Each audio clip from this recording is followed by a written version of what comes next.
Bismillah ar-Rahman ar-Rahim.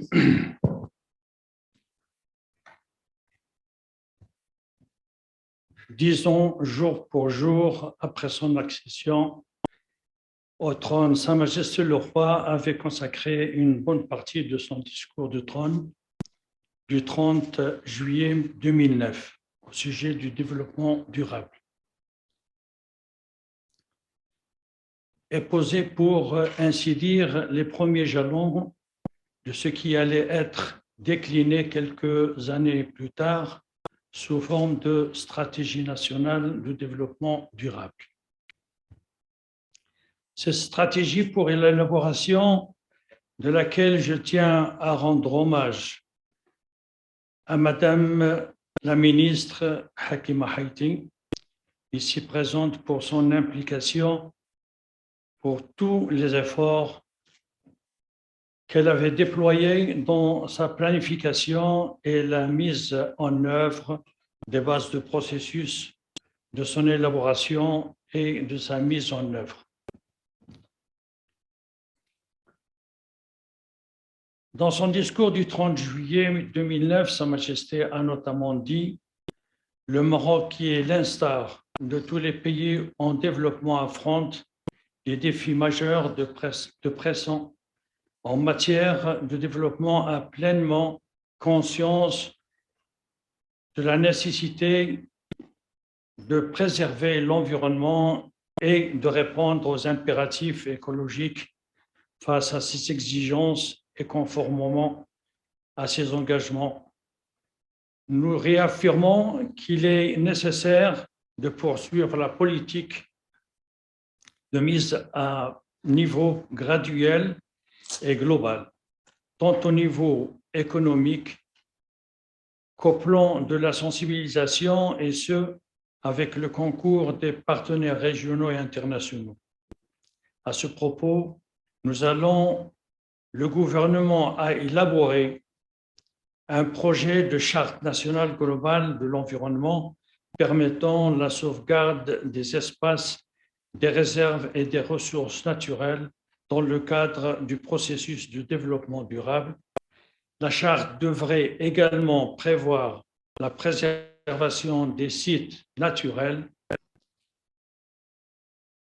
vestiges et autres monuments historiques qui font la richesse d'un environnement considéré comme un patrimoine commun de la nation dont la protection est une responsabilité collective qui incombe aux générations présentes et à venir.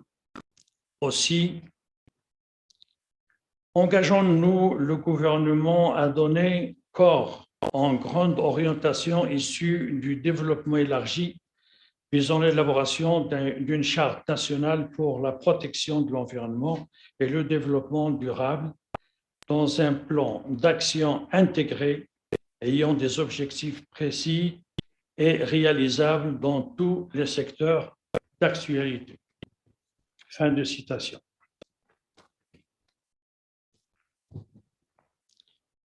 Depuis, beaucoup d'eau a coulé sous les ponts et beaucoup de travail a été réalisé avec ce double objectif qui est le lancement de projets de développement durable tout en misant sur leurs valeurs ajoutées socio-économiques. Ce n'est pas pour rien que le Maroc a abrité la COP22 à Marrakech en 2016, un événement qui fait toujours référence aussi bien à l'échelle du continent africain et mondial en matière d'engagement de la communauté internationale de ce domaine. Certes, il y a quelques retards dans l'exécution de certains programmes et Sa Majesté le Roi avait tenu le 22 octobre 2020 une réunion à laquelle les différents responsables en charge de la mise en œuvre de la SNDD ont été présents et des directives ont été données pour accélérer le processus. En effet, on tablait sur un objectif de plus de 52% des énergies renouvelables dans le mix énergétique à l'horizon 2030. Objectif devait être réalisé plus tôt que cette date butoir.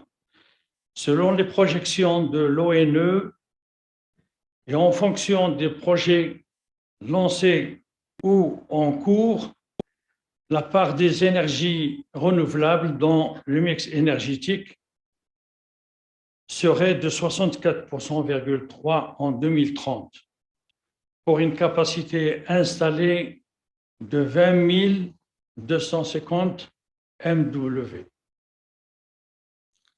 et une marge de réserve de 12,2%. En toute logique, des énergies renouvelables devraient devenir, à partir de 2040, c'est-à-dire sous environ 20 ans, la première source de production électrique au Maroc.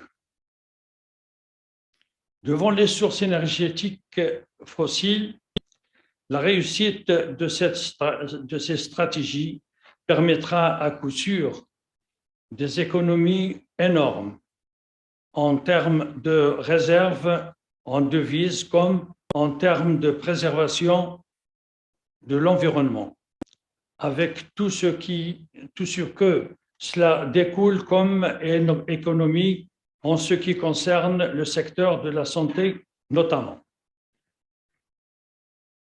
Le Maroc, depuis la signature de la Convention du Stockholm en Suède en juin 1972, conscient du fait que l'économie verte est une économie qui apporte une amélioration du bien-être et l'équité sociale, tout en réduisant considérablement les risques environnementaux et les risques de pénurie écologique. Il est également conscient que le capital naturel devient une autre économie essentielle.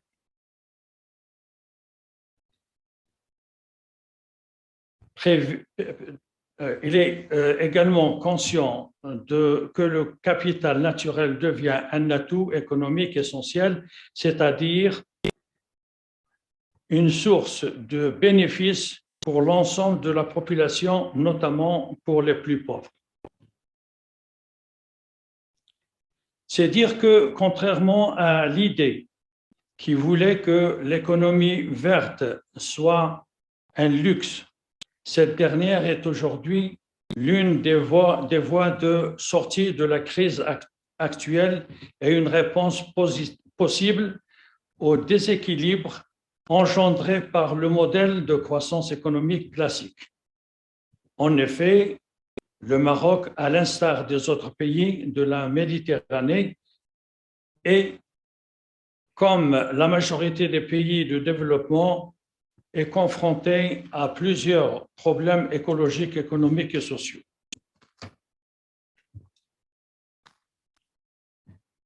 Ces risques et bien d'autres entraînent d'énormes impacts environnementaux, ce qui a nécessité l'insertion d'une véritable politique de développement durable et de l'économie verte. Ainsi, de bâtir une économie verte, le Maroc, à plus haut niveau de l'État, a confirmé son engagement en faveur d'une croissance verte de manière magnificative, autant que ce plan de réflexion que l'action suit aux discours royaux. L'article 31 de la Constitution stipule que l'État, des établissements publics et les collectivités territoriales doivent œuvrer à la mobilisation de tous les moyens disponibles pour faciliter l'égal accès des citoyennes et des citoyens aux conditions leur permettant de jouir du droit à un environnement sain. Notre pays est largement investi dans une logique de développement durable et s'est déjà engagé dans un processus d'économie verte en mettant en place plusieurs plans et programmes structurants et de grande envergure, plan Maroc vert, la stratégie énergétique et le plan AULIST et le plan émergence. L'idée d'une nouvelle donne écologique a été lancée par de nombreux chercheurs. Elle a mis l'accent que les moyens de remettre le monde sur les rails passerait par la libération d'une combinaison de crises économique, environnementale et sociale. L'économie verte est définie comme étant l'ensemble des activités écologiques liées directement ou indirectement à la protection de l'environnement, à la gestion des ressources rares, aux énergies renouvelables, au changement climatique et la prévention des risques. L'économie verte signifie l'ensemble de l'activité économique générée par toutes les entreprises qui conduisent les biens et les services contribuant à éviter, réduire, à supprimer des nuisances pour l'environnement. Elle désigne des activités économiques liées à l'écologie et considérées comme bonnes pour l'environnement. L'économie verte souscrit au développement de nouvelles filières industrielles reliées aux technologies et de nouveaux services qui vont engendrer de nouveaux modes de vie, de consommation et de protection plus sobres en ressources naturelles et faiblement émetteurs de gaz à effet de serre. Le Maroc estime que les investissements projetés dans le secteur d'énergie renouvelable, de l'efficacité énergétique, de l'assainissement, de l'épuration du rejet liquide et de la gestion des déchets solides sont estimés à 20 milliards d'euros avec un potentiel identifié de création d'emplois de plus de 130 000 postes à l'environ 2030. Le développement durable à l'énergie vont de pair puisque l'économie verte n'entrave pas, mais plutôt encourage le développement de l'emploi et la richesse des nations. La transition vers une économie verte créera de nouveaux emplois et par conséquent un taux plus élevé de croissance économique. Une économie verte crée des dizaines de millions d'emplois verts. Le potentiel d'emploi que réservent les secteurs des énergies renouvelables et de l'efficacité énergétique, confirmé par la mise en perspective à l'horizon 2030, montre que la biomasse, la protection d'hydrogène et l'efficacité énergétique et l'industrie photovoltaïque représentent un gisement de plus de 23 millions d'emplois à l'échelle mondiale. Les résultats de cette stratégie nationale de développement durable commencent à se faire sentir. Le marché des véhicules électriques et hybrides se développe et vu d'œil. Les parcs de production d'énergie solaire, comme par exemple Nord et l'éolienne, se multiplient.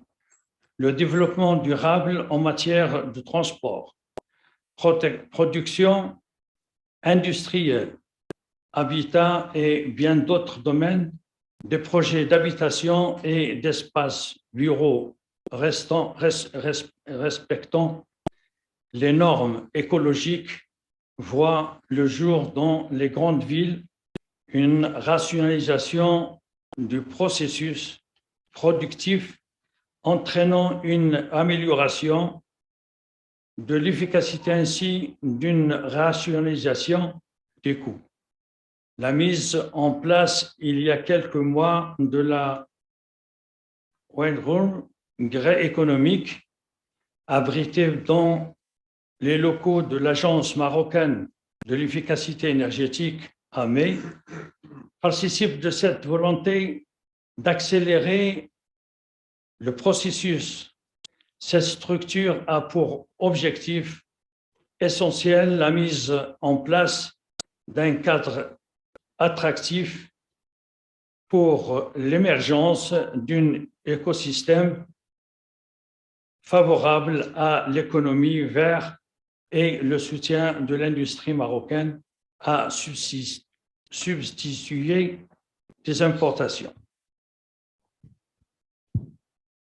À cela s'ajoute l'augmentation des exportations, l'amélioration de la balance commerciale, avec un impact positif sur l'environnement ainsi que la relance de l'économie post-Covid-19 à travers une banque de projets. La nouvelle Varon compte déjà 35 fiches de projets. L'ambition est d'arriver à un taux de valorisation de 65% des déchets, avec à la clé la création de 65 000 à l'horizon de 2050, selon M. Saïd Mouline, directeur général de la MEC.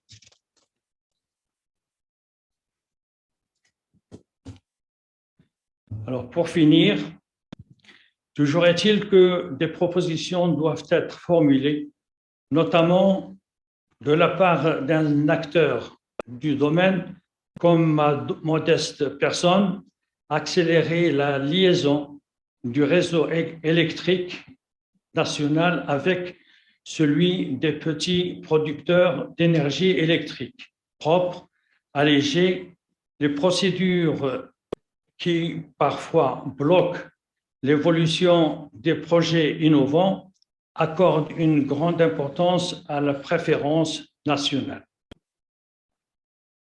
Je m'explique.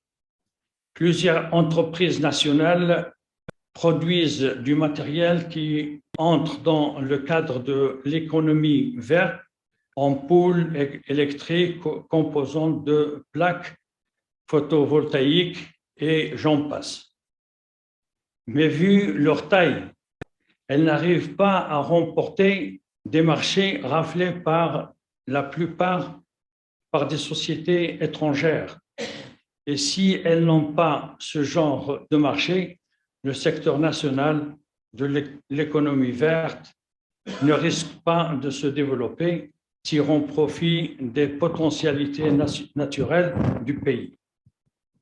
De même, pour un secteur que je connais le plus, à savoir le ramassage des ordures ménagères, jusqu'à présent, on attend toujours la mise en place d'une chaîne de valeur de ce secteur pour s'en servir bien comme il faut, et il faut sur le plan économique unité de biomasse, tri de produits recyclables de manière plus professionnelle et j'en passe. Là aussi, les entreprises nationales et souci de préserver l'environnement, mais sans mesure d'accompagnement de la part des pouvoirs publics, le secteur ne va pas se développer comme il m'est difficile de lister tout ce qui a été réalisé et les projets en cours. Comme il serait fastidieux de donner plus de chiffres. Une chose est sûre, avec une véritable synergie entre les différents départements ministériels, offices et entreprises du secteur privé, le Maroc peut réaliser davantage dans ce secteur de l'économie verte. Il a l'ambition, les moyens et une feuille de route bien tracée. La question du financement demeure pour l'heure un enjeu crucial, sans quoi il ne peut y avoir de réelle transition énergétique. Il nous faut aujourd'hui mettre en place des mécanismes de financement innovants à travers, entre autres, le cofinancement ou garantie d'investissement, à même de financer des projets verts d'envergure à haute valeur ajoutée et à fort impact.